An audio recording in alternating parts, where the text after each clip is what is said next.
Getting a cashback credit or debit card is probably one of the simplest things you can do in order to start earning rewards on your day-to-day spending. These things are quite straightforward. You basically use the cashback card to pay for stuff like you would with any other credit or debit card, and then it gives back some of the money you spent in the form of cashback. And actually, since the last time I covered this topic back in 2023, quite a few things have changed in terms of which card offer which cashback rates, and also there are new cards on the market. So today we're gonna go over the best cashback cards in the UK for 2025. And actually, for the first time, it's gonna be a mix of debit cards and credit cards, and each of these categories has its own unique advantages. So let's start with debit cards. And before we get into specific products, I just want to say that a couple of years ago, the term cashback debit card or reward debit card did not really make sense because credit cards used to be exclusive when it came to giving you rewards for your spending, but that is no longer the case, and I think this is good news because debit cards are so much easier to qualify for. For example, if you're new to the UK, like you just moved to the country, or maybe you recently started your financial life and you don't have much of credit history yet, in that case, qualifying for a credit card might be tough at the beginning, so debit card might be a very good option in this case, especially if it's giving you rewards just like credit cards do. So the first cashback debit card I want to talk about today is from Trading 212. Trading 212 is an investment platform, but you don't have to invest your money with them in order to take advantage of this. Their debit card basically allows you to spend the uninvested cash that you have in your account, and it gives you 0.5% back on all of your purchases. So for example, if you spend say £2,000 on the debit card, you are going to get £10 back, and then the cashback is capped at £20 per month. This card is also completely free, and it also doesn't charge you any additional fees for spending in foreign currencies, so it might be a good option to use abroad as well. Now, 0.5% is not really a lot of cashback, but there are actually a few other debit cards that can give you more, but only on specific categories of spend. So for example, the Chase debit card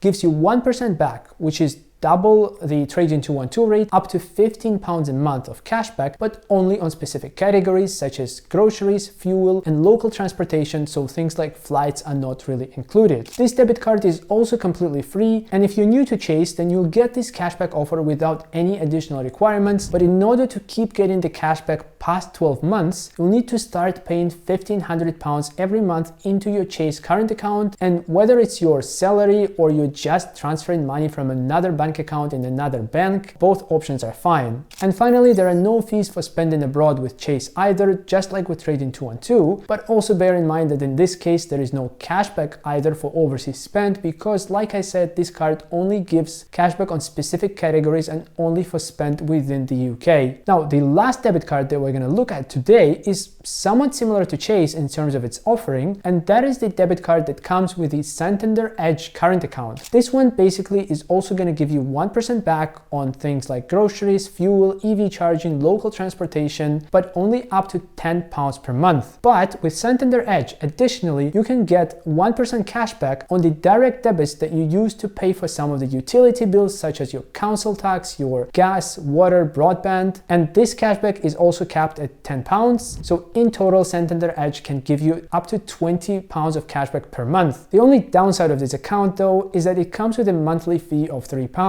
and that is obviously going to eat into your cashback. So we've looked at 3 debit cards so far, and I mean, there is no clear best card here because somebody, for example, could use the Santander Edge thing to pay for their utility bills and the groceries and then fall back to Trading 212 for other categories of spend. But if you want higher cashback rates or you don't want a monthly cap on how much cashback you can earn, then you're going to have to look at credit cards as well, and that's exactly what we're going to do in the second part of this video. So credit cards, while they are harder to qualify for, they also give you additional protection in the form of Section 75. I have talked about Section 75 in detail in one of the separate videos, which I'm going to link down below in the description, but in short, I've used Section 75 as, so to say, free insurance policy that can help you get a refund if something goes wrong with your purchase. And obviously there are lots of caveats here, so do watch the separate video if you want to know more. Anyway, the first cashback card I want to talk about today is the Barclaycard Amazon card, which is a relatively new addition to the Barclaycard lineup. It is a free credit card that earns you a few different rates of cashback depending on what exactly you are paying for. First of all, you'll get 0.5% 1% back on all of your purchases, so similar to Trading 212 debit card, but in this case there is no monthly cap on how much cashback you can earn. Secondly, the cashback goes up to 1% when you're shopping at Amazon, which I think is a pretty broad category because you can buy a lot of different stuff at Amazon. And then finally, the cashback goes up further to 2% when you shop at Amazon during the special shopping events that they have a few times a year,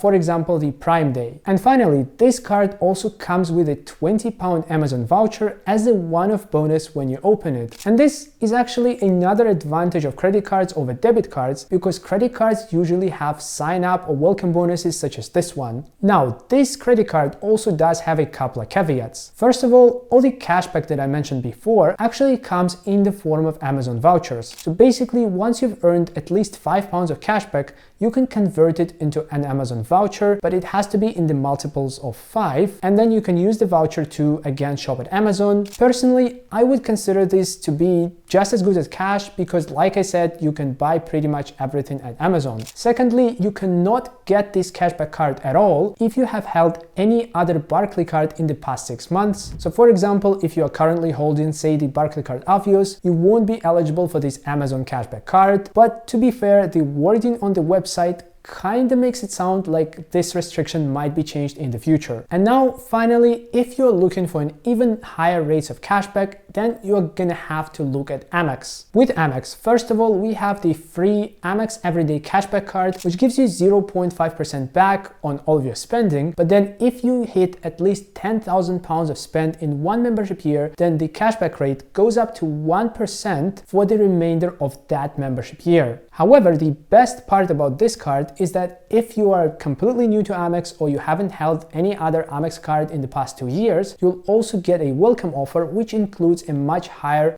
temporary cashback rate. Specifically, when you first open your card, your cashback rate will initially be 5%, which is very, very high. And then once you have collected at least £125 of cashback, or you have held the card for 5 months, whichever is sooner, your rate will drop back to the standard 0.5 or 1% depending on how much money you have spent in the current membership year. This offer is correct at the time of filming this video, but if you do decide to apply for this card, please double check the latest conditions of the welcome offer. And just to put this into context, let's see how much cashback someone could earn in 1 year on this card if they qualify for the welcome offer and they spend £1,000 every month on their credit card. So £1,000 of spend per month is equivalent to spending £12,000 a year. And there, the first £2,500, as we said, are gonna qualify under the welcome offer for the 5% cashback, and that is gonna give you £125. Then the next £7,500 are gonna give you 0.5%, which is £37.5. And finally, the last £2,000, your cashback rate is gonna go up to 1%, and that's gonna give you another £20.